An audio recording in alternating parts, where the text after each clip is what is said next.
Welcome back mga ka-ADB, Jerry. Magandang araw sa atin lahat.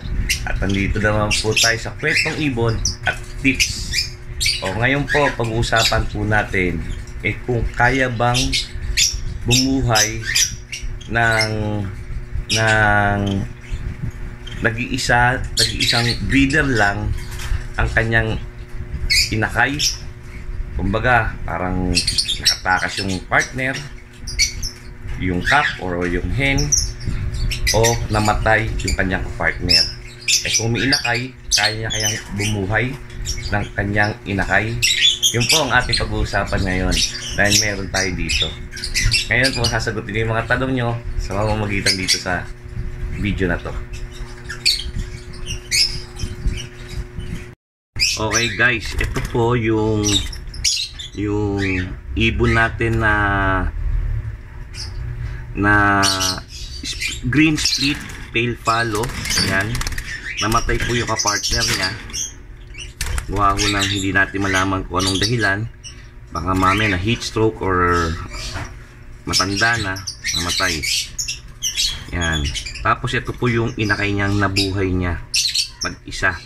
Napakaliit lang ho yan, mga 2 days old lang ho yung inakay na yan. Ngayon ho, malaki na, ibababa na nga natin ngayon Ayan po siya. Ayan. Opo, ang sinasagot ko na po yung mga tanong nyo, kaya po bumuhay ng inakay, lalo na ang hen. Ganon din naman ang cock. Lalo na kung magaling magsubo, o magaling sila bumuhay yung kanilang lahi. Ayan. Nabuhay ho niya yan. Kaso ho, nag-iisa lang ho siya. Ayan. Pero at least nabuhay niya yung inakay na yan. Ngayon, bumababa na. Pwede na natin siyang tanggalin dyan at i-partner natin to sa iba. Ayan guys, ha? Hindi rin po natin, wag po tayong matataranta pag namatay yung partner, lalo na kung may itlog o may inakay. Pero pag may itlog, ibang usapan naman ho yun kesa sa inakay na. Kasi pag may itlog, usually hen naglilimlim. Pero may mga cock din naman naglilimlim sa mga itlog kung wala na silang partner. May mga cock. Sinasabi ba, madalang ba may ganon? Hindi po. Natural lang po yun na minsan talaga naglilimlim po ang cock. Gaya ho nito, ito hen, talaga naglilimlim. Buti nga hen to. Ayun, nabuhay niya tong inakay na to. Basta tama lang ho yung pinapakain natin. Binibigyan natin pa rin yung kung anong pinapakain natin sa may inakay. Ganon din po yan, para masubuan niya ng wasto yung kanyang inakay. Gaya ito, laki na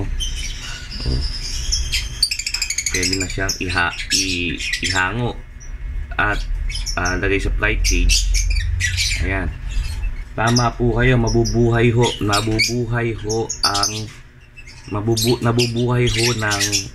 ng ibon kahit mag-isa lang po siya ang kanyang mga anak. Kung marami naman po, kunyari yung mga inakay siya ng mga 4 hanggang 6, tapos namatay yung partner, ang gagawin po natin doon, ipapaposter po natin yung iba.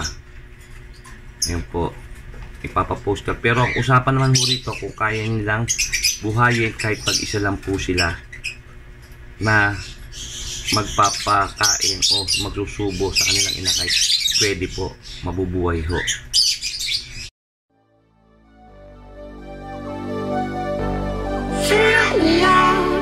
With your smile, now the sunshine brings the light. Fill me out with a flame.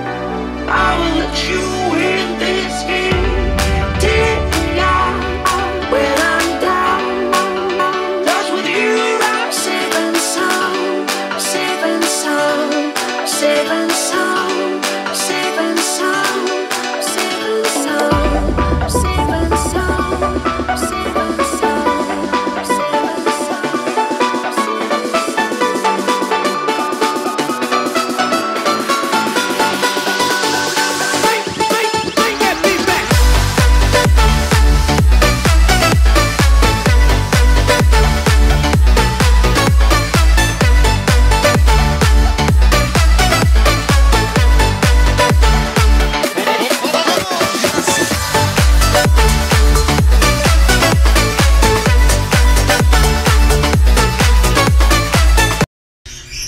Ayun, kaya guys, wag po tayong matataranta kung namatayan po tayo ng ibon, yung partner po ng breeder ho natin.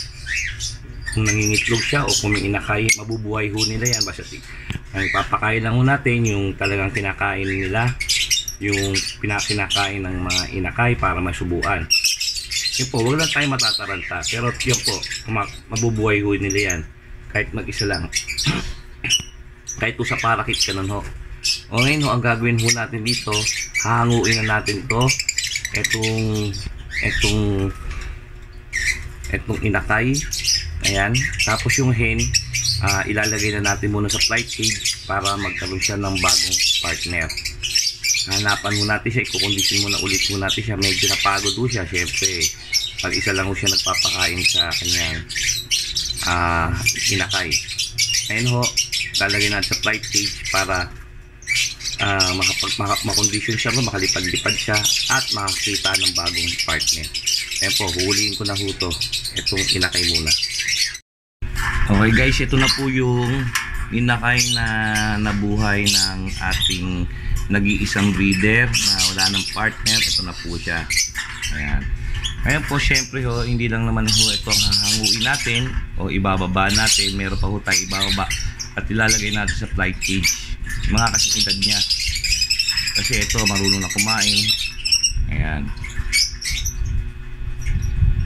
Kukuha pa tayo ng iba pang mga ibon na pwede natin isama rito para magkakasing edad sila.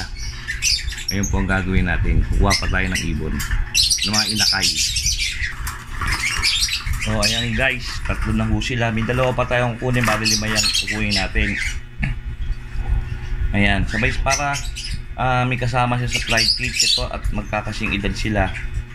Sabay-sabay nating hanguin at ilalagay sa flight cage para alam mo natin yung edad nila. Ayan pa.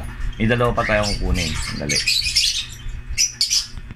So ayan guys, 5 na yan. Yan ang kukunin natin, hanguin natin muna ngayon. Yung iba kasi hindi pa pwede dahil hindi pa marunong kumain mag-isa.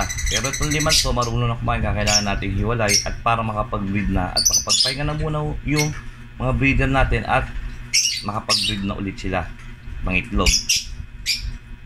Okay guys, ayan na po sila.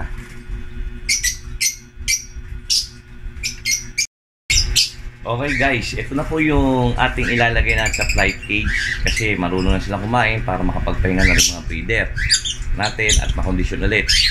Ngayon po guys, sana po may natutunan kayo dito sa aking maliit na vlog para sa mga ibon na namatay o nakalipad yung kanyang partner.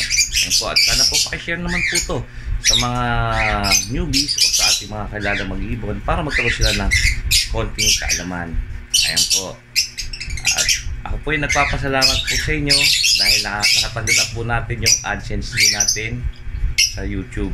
Yung AdSense na sa Google. Ayan po. Ayun po, hanggang dito na lang po muna tayo at sana po hindi makakalimutan mag-like, share at subscribe at pakipindot na rin ang notification bell para lagi tayong updated sa mga susunod kong video. Maraming salamat po. God bless.